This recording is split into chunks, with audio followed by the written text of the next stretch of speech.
Assalamualaikum warahmatullahi wabarakatuh. Perkenalkan nama saya Anissa Mardia dengan NIM 221010505404 dari Program Studi Manajemen Fakultas Ekonomi dan Bisnis.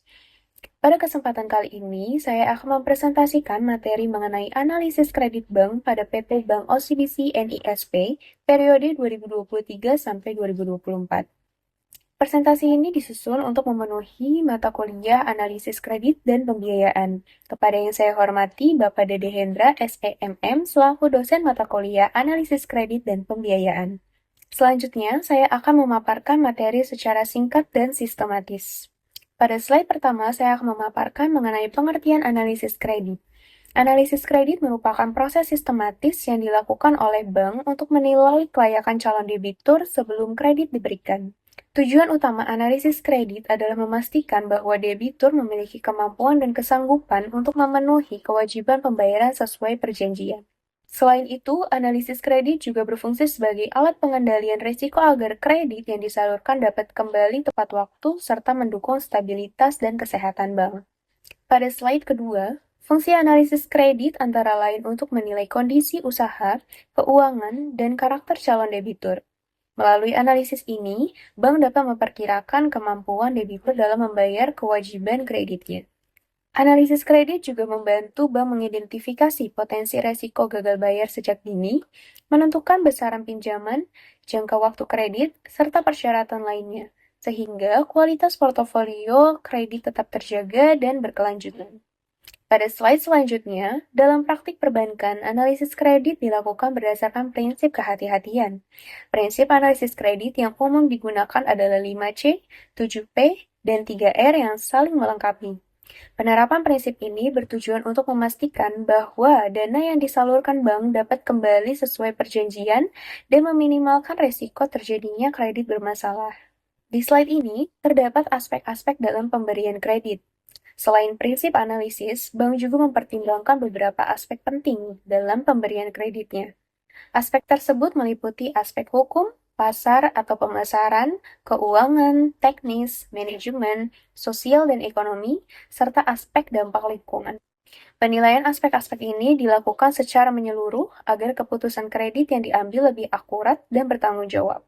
Untuk melakukan analisis kredit ini, perlu menggunakan analisis rasio keuangan, di mana analisis rasio keuangan merupakan metode untuk menilai kinerja keuangan bank melalui perbandingan data yang terdapat dalam laporan keuangan. Rasio-rasio ini digunakan untuk menilai kondisi keuangan bank dari berbagai sisi, seperti kualitas aset, likuiditas, profitabilitas, solvabilitas, dan permodalan. Hasil analisis rasio keuangan menjadi dasar bagi manajemen dalam pengambilan keputusan dan penetapan kebijakan ke depan. Dari slide ini, saya mendapatkan hasil dari data laporan keuangan pada PT Bank OCBC NISP selama periode 2023 sampai 2024. Dilihat dari kualitas kredit, rasio NPL atau Non-Performing Loan, NPL Gross, Bank OCBC NISP mengalami penurunan dari 1,62% pada tahun 2023 menjadi 1,54% pada tahun 2024.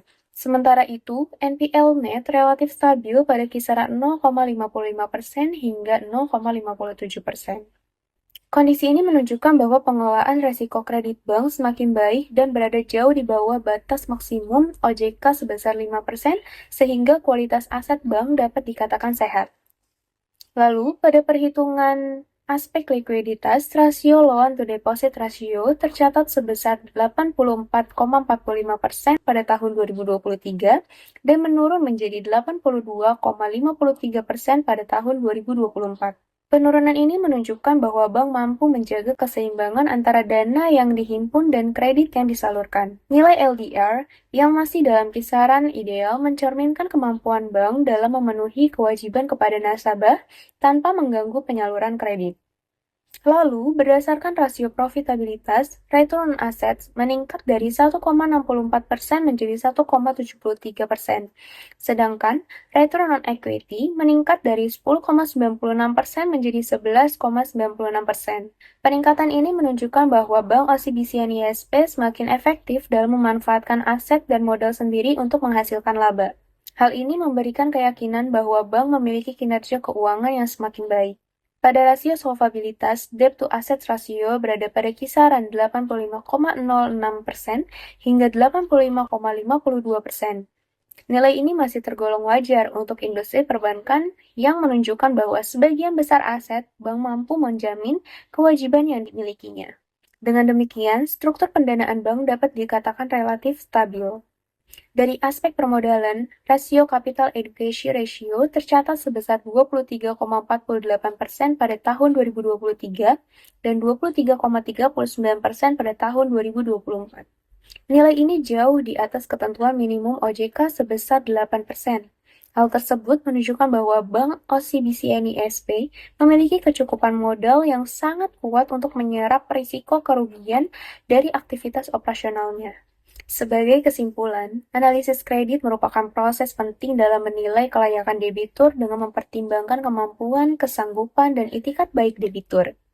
Berdasarkan analisis rasio keuangan periode 2023 sampai 2024, Bank OCBC NISP menunjukkan kondisi keuangan yang sehat dari sisi kualitas kredit, likuiditas, profitabilitas, solvabilitas, dan permodalan. Hal ini mencerminkan penerapan prinsip kehati-hatian yang baik dalam kegiatan penyaluran kredit.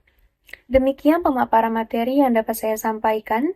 Terima kasih atas perhatiannya dan mohon maaf apabila banyak kekurangan dalam pemaparan materi ini.